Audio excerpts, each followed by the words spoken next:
caught my husband stealing my pre-marriage house, exposed his affair and fraud, then took everything back. I always knew my husband had secrets. Legal documents hidden under a pile of laundry revealed his plan to claim ownership of a house I purchased years before we met.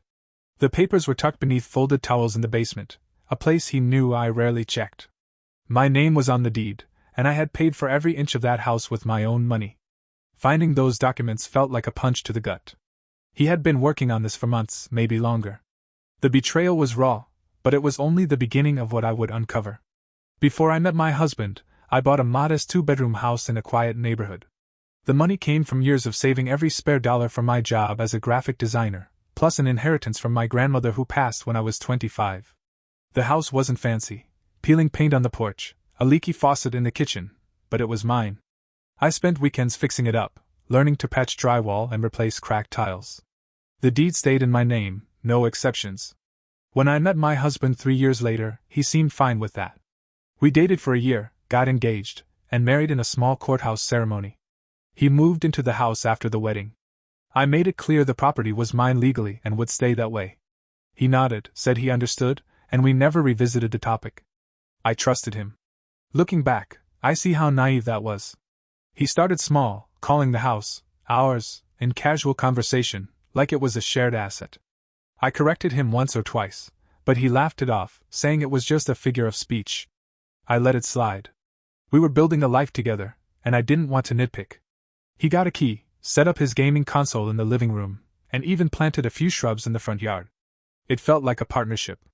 But something about his insistence on our home started to gnaw at me, especially when he said it in front of his parents or coworkers. I checked the deed once, just to be sure it was still in my name. It was. I told myself I was being paranoid. The first real warning came a year into our marriage. My husband began acting like he had a stake in the house. He repainted the guest bedroom without asking, swapped out the old mailbox for a shiny new one, and started talking about renovations we couldn't afford. He'd show me sketches of a deck he wanted to build or ramble about knocking down a wall to open up the space. I reminded him the house was mine, legally and financially, and I wasn't ready for big changes. He shrugged, said he was just trying to make it nice for us. I believed him, mostly. But then I noticed him taking photos of the property, close-ups of the foundation, the roofline, even the utility meter. He said it was for insurance purposes, but we hadn't discussed updating our policy. I asked to see the photos. He deleted them before I could. My gut told me something was wrong. One evening, I came home early from a client meeting. He wasn't there, but the kitchen table was covered in papers. I recognized my signature on several documents, but I hadn't signed them. They were property transfer forms, partially completed, with my name listed as the seller. There were photocopies of my driver's license and social security card, things I kept locked in a safe. A sticky note had the name and number of a notary I'd never heard of. My hands shook as I read through it all. He was trying to transfer the house to his name, forging my identity to do it. I stood there, staring at the evidence, feeling the walls of my own home close in. I didn't cry. I got to work. The discovery of the forged documents left me reeling, but I forced myself to stay calm. I didn't confront my husband immediately. Instead, I gathered evidence. I took photos of every page on the kitchen table, capturing the fake signatures, the notary's contact info, and the photocopied IDs. I stored the images in a password-protected folder on my laptop and backed them up to a USB drive I hid in my office. I contacted a lawyer the next day, a woman who specialized in property disputes and fraud. She told me to document everything and avoid tipping him off. I followed her advice. To understand the full scope of his plan, I installed a tracking app on his phone while he was in the shower. It felt wrong, but I needed answers. The app showed his location history, frequent visits to a coffee shop miles from his office, late-night stops at an apartment complex, and meetings at a bank. I cross-referenced the dates with our calendar. He told me those were work dinners or gym sessions. I dug deeper, accessing his email through a shared laptop he didn't know I could unlock. There were messages to a woman named Carla, a co-worker. They weren't just friendly. He wrote about their future and mentioned the house as a game changer for their plans. My stomach turned.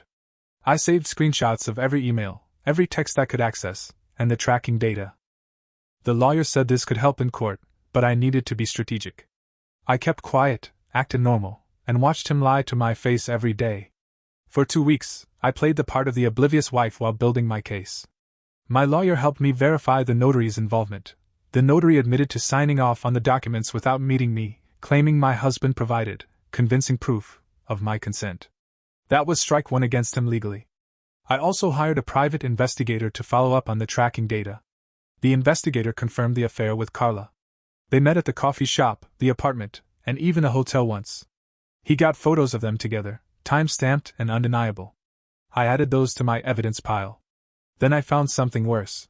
My husband had applied for a loan using the house as collateral. He submitted forged documents claiming we co-owned the property, and inflated his income with fake pay stubs.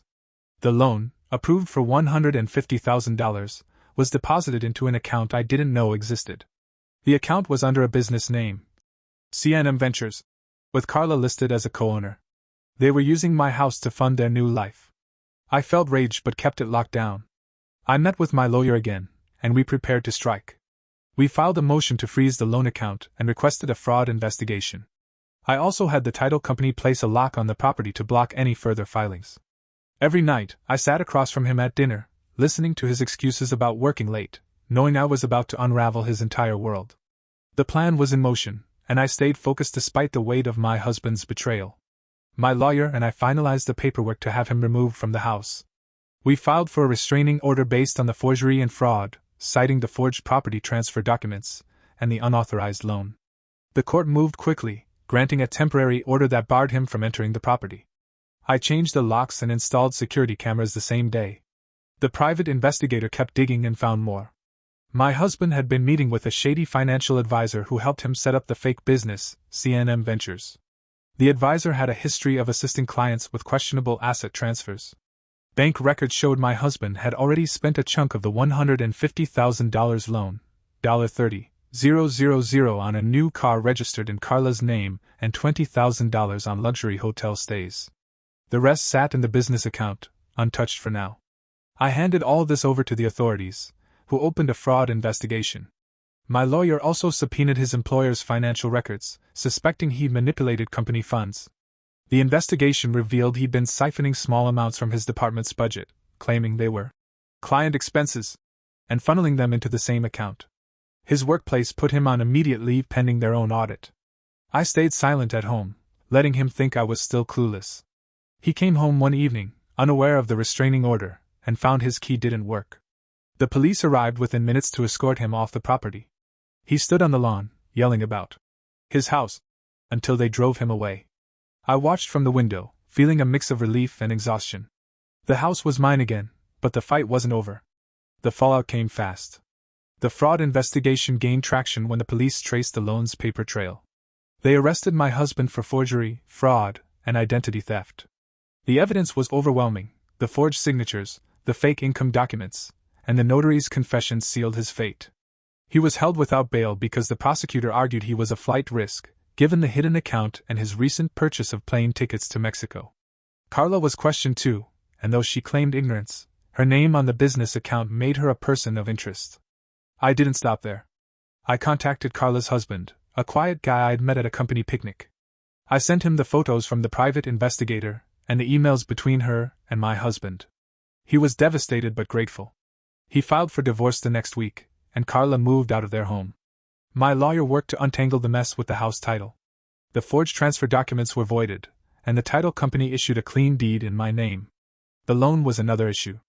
The bank tried to hold me liable, but my lawyer proved I had no knowledge of the transaction and provided the forged documents as evidence. The account was frozen, and the bank began its own investigation into the financial advisor's role. My husband's employer fired him after their audit confirmed he'd embezzled $12,000 over 6 months. The company pressed charges, adding to his legal troubles. I filed for divorce, citing irreconcilable differences and attaching the fraud evidence to strengthen my case. The restraining order was made permanent. My life felt like a battlefield, but I was winning. The house stood firm, and I was dismantling his lies piece by piece. With my husband arrested and the divorce proceedings underway, I focused on rebuilding my life. The house was secure, the title clear, and the loan fraud case was now the bank's problem. But the aftermath of his actions lingered. His family started calling, leaving voicemails accusing me of ruining his life. They claimed I'd overreacted, that he was just trying to build a future. For us. I blocked their numbers. Carla's husband, now her ex, reached out to thank me again. He was selling their house and moving to a new city, wanting no reminders of her. The private investigator tied up loose ends, confirming the financial advisor had been charged as an accomplice in the fraud scheme. My husband's legal troubles grew. The embezzlement charges from his employer added years to his potential sentence. I sold his belongings, his gaming console, his tools, even his clothes, at a garage sale. The money went to a local charity. I repainted the guest bedroom he touched, erasing every trace of him. The neighborhood gossip was unavoidable. Neighbors whispered about the police visit, and a few asked prying questions. I kept my answers short and changed the subject. My lawyer warned me about possible civil suits from the bank or my husband's family, but she was confident we'd win any challenge. I started therapy to process the betrayal. It helped me see how I'd ignored red flags, trusting him too easily. I wasn't broken, but I was bruised. The house felt different, safer, but emptier. I adopted a cat, a gray tabby who curled up on the couch. It was a small step toward filling the silence. I still live in the house I bought with my savings and my grandmother's inheritance. It's mine, fully and legally, with no shadows of fraud hanging over it. My husband's trial ended with a 7-year sentence for fraud, forgery, identity theft, and embezzlement. He tried to contact me once from prison, but I refused the call. The divorce was finalized, and I took back my maiden name. Carla faced probation for her role in the business account, but avoided jail. She moved away, and I never heard from her again. The bank dropped any claims against me after settling with the financial advisor's firm. I kept working as a graphic designer, taking on more clients to cover legal fees. The house is quieter now, just me and the cat. I fixed the leaky faucet in the kitchen and planted new flowers in the yard. Therapy taught me to trust myself again, to listen to my instincts. I don't date, not yet. The betrayal cut deep, and I'm still healing. My husband thought he could manipulate me, steal what I'd built, and walk away with someone else. He lost everything, his freedom, his job, his reputation, his future. I kept what was always mine, the house, my independence, my strength. I walk through my home every day, knowing no one will take it from me again. Show and sidebar.